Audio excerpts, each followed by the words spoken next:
Final Fantasy VII Rebirth got a interesting patch. It said that it changed quite a lot under the hood and improved stability, but has it really made a difference on the Steam Deck? Actually, yes, it has made quite a difference. Here is some of the launch footage for comparison with low preset, 66% minimum upscale, and TAA on the anti-aliasing to save just a little bit on the performance.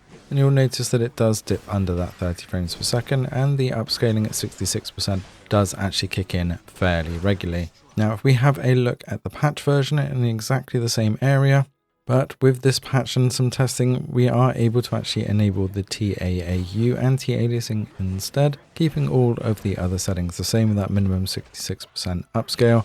You'll see that during the battle now, things don't look as blurry, so that TAAU is doing a little bit better. Although it does still dip under that 30 occasionally, we are much more stable at that 30 FPS mark without it dropping and downscaling as much.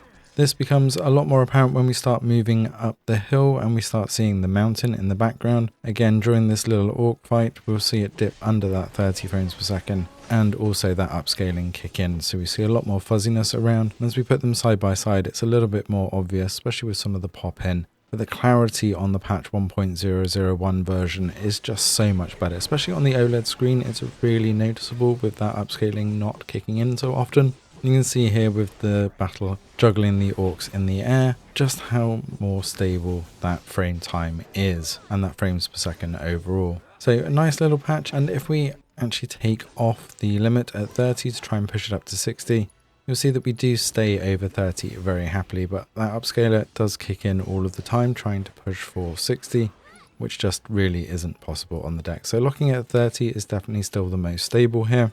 You can see as we go a little bit further up and lock it back to 30, keeping those settings, just how clean the background now looks and how good and stable that frames per second is. So great start with the first patch. I'm sure there's going to be many more coming, but so far this has been a very good update. Let us know in the comments below if this is going to get you back into the game or whether you're going to wait for more fixes. Thanks for watching and see you in the next one.